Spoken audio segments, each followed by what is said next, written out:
कि फसल होगी कि नहीं। तो ऐसे दौर में किसान एकता समिति ने इस किसान संवाद को यहाँ पर आयोजित करके किसानों के सवाल पे बातचीत करने का जो एक मौका दिया है। सभी किसान भाई यहाँ पर आए हैं, तो किसान एकता समिति को बहुत बहुत धन्यवाद। और जो शायद चल नहीं रहा है, जो यहाँ पर खिरियाबाग की हमारी माताएं बहनें आई हैं, नीलम जी हैं, सुनीता जी हैं, और एक माता जी अभी जाते जाते वो कह के गई कि जो है कि महिलाओं की भी सुना जाए जो है। तो ये मुझे लगता है कि इस इलाके में जो है जो आंदोलन की ताकत बनी है और आधी आबादी का जो है जो प्रतिनिधित्व बढ़ा है, वो कहीं न कहीं माता जी की जो पूरी भाषा में था जो है। तो मुझे लगता है कि ये इलाका एक आंदोलन का बड़ा गढ़ बना है जो है। तो हमारे इस आंदोलन में जो है खिरियाबाग के हमारे अभिभावक अवधू प्रधान जी जो हैं यहाँ पर आए हैं, और सिद्धू भैया हैं, रविंद्र भैया हैं, और तमाम साथी लोग हैं, दिनेश जी हैं। तो सभी साथी लोग यहाँ पर आए, तो सबका बहुत बहुत यहाँ पर स्वागत, और कि आज हम लोग बातचीत कर रहे हैं। आज हम लोग खास तौर पर जब मैं यहाँ पर आया जो है और देखा तो थोड़ा सा देर हो गई हम लोग को कि वहाँ पर वज्र वाहन खड़ा था जो है। और यहाँ पर जब आए तो मालूम चला कि वक्ता साथी बोल रहे थे कि डीएम साहब नए नए आए हैं और उनको हो रहा था कि किसान महासम्मेलन जो है। तो मुझे लगा कि एक बार हम लोग एक आंदोलन कर रहे थे नागरिकता के, और पूरा उस पर कह दिया गया था कि आंदोलन नहीं होगा, सीएम योगी आदित्यनाथ ने बोला था। तो हम लोग एक बार गए कि कल आंदोलन इस जगह पर करना हमको है, शाम को एक बार निरीक्षण करने गए क्या स्थिति है जो है। तो एक जो क्योंकि हम लोग कल ही भगत सिंह की जयंती जी जो है, तो एक सरफरोशी की तमन्ना अब हमारे दिल में है, देखना है जोर कितना बाजुए का दिल में है, और अब तेरी हिम्मत का जलवा गैर की महफिल में है। मतलब जो यहाँ पर किसानों का जो आंदोलन, जो किसान एकता समिति ने एक लंबी लड़ाई लड़ी, यहाँ पर एक औद्योगिक क्षेत्र को जो है के नाम पर जो किसानों की जमीन छीनी जा रही थी, यहाँ पे खिरियाबाग के हमारे माताएं बहने हैं, प्रधान जी हैं, तमाम लोगों ने जो आप लोगों ने किसान एकता समिति के जो लोगों ने संघर्ष किया, कि आज स्थिति ये है कि ये किसानों की ताकत है कि आज आपको जो है ये देखा जाता है कि आप एक छोटी सी मीटिंग भी करने जा रहे हैं तो आपको इतनी भारी सुरक्षा लगा दी जा रही है। मैं उन्हीं डीएम साहब से कहना चाहूंगा कि जितना चिंता आप इस मीटिंग को लेकर किए, अगर इतनी ही चिंता आपने आजमगढ़ की नहरों में पानी नहीं आ रहा है इस बात को लेकर चिंता किए होते, तो शायद यहाँ पर किसानों को इस वक्त में बैठने का इस समय मौका नहीं है, किसानों के पास वक्त नहीं है। लेकिन क्यों बैठना पड़ रहा है? क्योंकि उसके सवालों को दबाया जा रहा है। एक दिन पूर्वांचल किसान यूनियन महासचिव वीरेंद्र यादव जी और यहाँ पर सुंदर मौर्य जो नियामक के हमारे प्रभारी हैं, नंदलाल जी, विनोद जी, अवधेश जी के साथ हम लोग सिंचाई विभाग के दफ्तर पर गए, और सिंचाई विभाग के दफ्तर पर गए तो वहां जैसे लग रहा था कि हड़कंप मच गया है, और हर आदमी भाग रहा है। एक सीएम कह रहे हैं कि ऐसे ही मालूम चल रहा है कि लखनऊ में ही रहते हैं। हम लोगों ने कहा कि क्यों लखनऊ में रहते हैं, उनका तो अपॉइंटमेंट यहाँ पर हुआ है। तो फिर जब सवाल उठने लगा तो एक सीएम साहब भाग के कहे हम बीमार हैं, हम नहीं मिल सकते हैं। फिर हम लोगों ने कहा कि नहीं, हम लोग नहीं जाएंगे क्योंकि हमारी फसल सूख रही है, और हमारी जब फसल सूख रही है तो हम लोग नहीं जाएंगे। तो उसके बाद जब वहां पर बाद में जो दो एसडीओ जो है बात किए, और उन्होंने कहा कि हम इतनी वहां पर फला जगह नहर कट गई है, फला जगह ये हुआ है। हमने कहा कि अभी अगर मान लीजिए लखीमपुर में, सीतापुर में नहर कटी होगी, लेकिन यहाँ पर स्थिति है कि सालों साल से कई नेताजी बैठे ही योगेंद्र जी, आप तो पूरी लंबी लड़ाई लड़े इस सब चीजों की कि दसियों साल से कई नहरों में पानी नहीं है। आप अंततः उन्होंने बताया कि आजमगढ़ को मात्र 10% 20% के तकरीबन ही पानी यहाँ पर पहुंच पाता है। तो सवाल इस बात का है कि क्या ये पानी पहले भी इसी तरह से था? नहीं, पहले ये पानी आता था। जैसे 10 साल पहले अगर हम लोग जाए तो मालूम चलता है कि ये पानी आता था नहरों में, लेकिन आपने एक पॉलिसी बनाई। आपने पॉलिसी क्या बनाई है? जिस तरीके से आप यहाँ की जमीनें लूट करके अडानी अंबानी को दे करके एक एयरपोर्ट यहाँ पर आपने बनाने का प्लान किया और आज इस एयरपोर्ट से कभी 1, 2, कभी 3 जो है यात्री जाते हैं। अगर पर डे का देखा जाए तो हर फ्लाइट में लाख, 2 लाख, 4 लाख का जो नुकसान हो रहा है, क्योंकि फ्लाइट तो जाती है, यहाँ पर सिक्योरिटी लगी है, उसमें पायलट है, एयर होस्टेस है, तो तमाम लोगों का जो खर्चा है ये कौन दे रहा है? ये तो हमारे जेब से जा रहा है ना, हमारा जो टैक्स है उसके जेब से जा रहा है ना। और किसके साथ में? इसके लिए कि मोदी जी का प्रोजेक्ट है, योगी जी का ड्रीम प्रोजेक्ट है, इसलिए हम ये उड़ रहा है। लेकिन वही सरकार आपका जो ड्रीम है कि आपका जो खेती है, आपका जो धान है, आपका गेहूं है, वो बेहतर उत्पादन हो सके, इसके लिए उसका कोई ड्रीम नहीं है।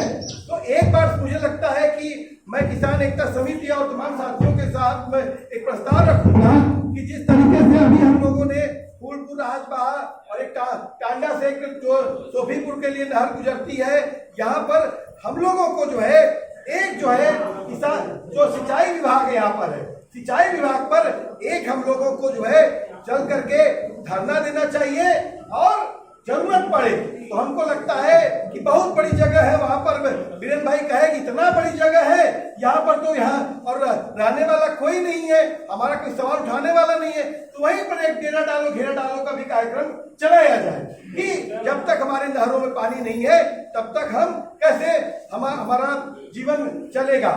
और सवाल बहुत सारे हैं, लेकिन मैं एक चीज और बात कहूंगा कि अभी हम लोगों ने एक निजामाबाद क्षेत्र में एक सड़क का जो सड़क है उसको बनाने के लिए सड़क संपर्क संवाद हम लोगों ने वहां पर स्थापित किया। और उसमें हमने देखा कि आप बताइए कि आज धीरे धीरे करके आप देखिए कि निजामाबाद में जो लगभग भदुली से जो है सड़क निकलती है, जो कलान को जोड़ती है, और बहुत ऐतिहासिक सड़क है। वो ऐतिहासिक सड़क है कि वो जो टोम्स के तमसा के किनारे वो पूरी सड़क बनी है। और अगर उसको ऐतिहासिकता में देखा जाए तो नानक, कबीर सब लोग उसी रास्ते से आए। गुरु नानक का जो यहाँ पर जो है वहाँ गुरुद्वारा है, वहां पर वो रहे। वो इतनी ऐतिहासिक सड़क है, उस सड़क मुझे लगता है कि आजमगढ़ की सबसे बदतर सड़क है। तो हम लोगों ने एक अभियान चलाया कि एक सड़क संपर्क संवाद कि उस सड़क को बनाया जाए। ठीक उसी तरीके से आप देखिए कि जो गांव की तो तमाम चक्रोट है, लिंक रोड है, तमाम चीजें हैं। मुझे लगता है इस सवाल को हमको बहुत मजबूती से उठाना पड़ेगा, क्योंकि हमारे पहले भी एक वक्ता बोल रहे थे, इसलिए बोल रहे हैं इसको उठाना चाहिए कि एक तरफ सरकार कह रही है कि पूर्वांचल एक्सप्रेसवे ही विकास का मापदंड है, एक तरफ बोल रही है कि एनएच का चौड़ीकरण ही विकास का मापदंड है। तो ऐसे में विकास का मापदंड है क्या? असल में विकास का मापदंड तो ये है कि जो हमारे गांव की जो सड़कें हैं वो बेहतर हो, जिससे कि हम अपना जो फसलों का उत्पादन है, हमारे गांव भर के जो बच्चे पढ़ाई लिखाई जाना है, चाहे चिकित्सा का सवाल है, जो बूढ़े हमारे बुजुर्ग जो है सड़कों में गिर के चोटिल हो जाते हैं, उनकी सुरक्षा का सवाल है, उनकी सुविधा का सवाल है। हमने दरअसल क्या हुआ कि जो पूरी मौजूदा राजनीति है उसने ऐसे सवालों को उठाना बंद कर दिया और कह दिया सरकार ने कि सड़क एनएच और पूर्वांचल एक्सप्रेस जो है वो विकास का मापदंड है। लेकिन विकास का मापदंड क्या है? विकास का मापदंड ये है कि हमारे गांव की, हमारे घर की बेहतर सुविधा हो, सड़कें हो। क्यों? क्योंकि हम अन्नदाता हैं, हम इस देश को चलाते हैं। तो हम जब इस देश को चलाते हैं तो हमारी बात हो। लेकिन क्या हुआ, हमारे भी अंदर जो सरकारों ने डाला, अरे सड़कें चौड़ी हो गई, विकास हो गया, इसके चक्कर में हम भी पड़े और उसका खामियाजा क्या भुगतना पड़ा? खामियाजा भुगतना ये पड़ा कि आज आपके परिचय में भी हमने देखा, बहुत महत्वपूर्ण बात है वो भली ही पान में है कि जून में, मई में आप देख लीजिए, जून और मई में, इसके पहले मैं 2 साल से देख रहा हूँ, जून और मई में हीट वेव और हीट स्ट्रोक के नाम पर बहुत सारे लोगों की मौत हो रही है। और क्यों मौत हो रही है? क्योंकि बड़े पैमाने पर एनएच के नाम पर, चाहे हाईवे के नाम पर पेड़ों को काटा जा रहा है और वो पर्यावरण पूरा असंतुलित हो गया है। और वो जो पर्यावरण का असंतुलन है वो यहाँ पर भी है कि आज जब आपको 1 महीना 2 महीना पहले आपको बारिश की जरूरत थी तो वो कह रहे तो बरसात नहीं हुई, और आज एकाएक बरसात हुई तो 3 दिन में इतनी बरसात हो गई कि आपको कहीं कहीं फसलों को नुकसान भी हो रहा है। तो मुझे लगता है कि किसान से बड़ा पर्यावरणविद भी कोई नहीं है। तो ऐसे में मुझे लगता है कि जो विकास के मापदंड के नाम पर जो पेड़ों को काटा जा रहा है, इस सवाल को लेकर भी हम लोगों को उठाना चाहिए। यही सरकार कर रही है कि पेड़ लगवाने की बात, और यही सरकार विकास के नाम पर पेड़ों को कटवा रही है। तो मुझे लगता है कि ये बड़े सवाल है, इनको लेकर हम लोग को बात करना चाहिए।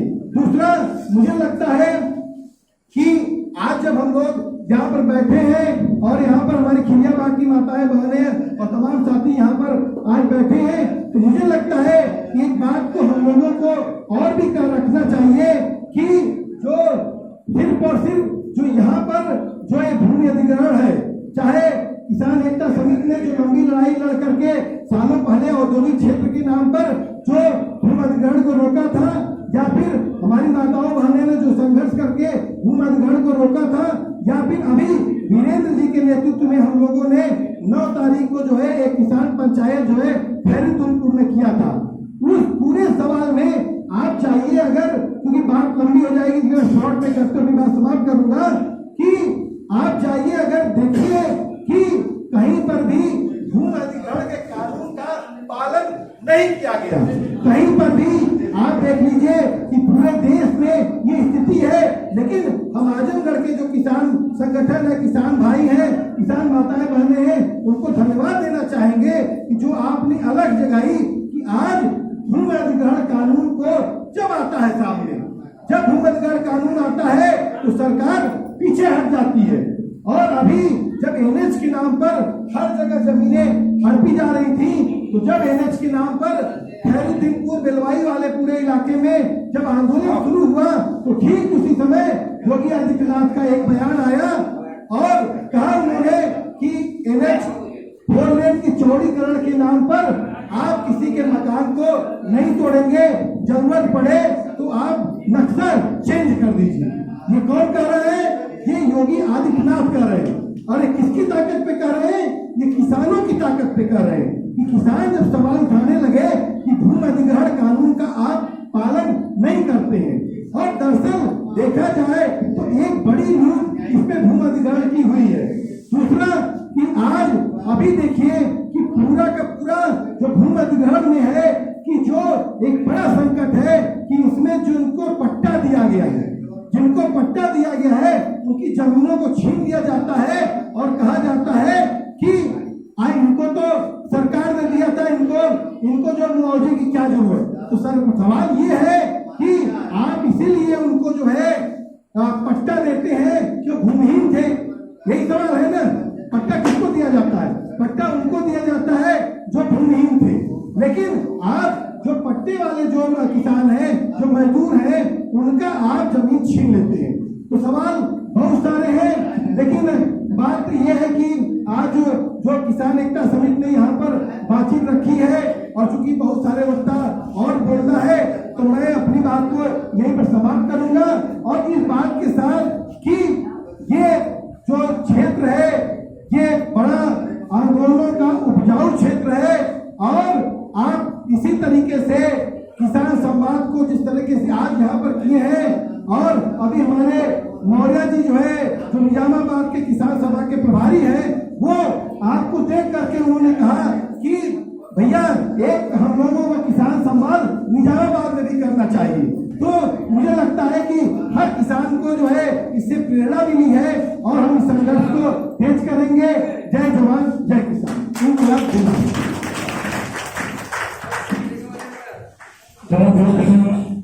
श्री राजेश, आपकी बातों नहरों में पानी की बातों और जो रोड पर बातों कर रहे हैं बहुत ही जायज पानी है, और उसके बाद सभी को मिल करके साथ देना चाहिए। भूमि अधिग्रहण के बाद आपने जो किया बहुत सही बात आपने किया कि सरकार भूमि अधिग्रहण कानून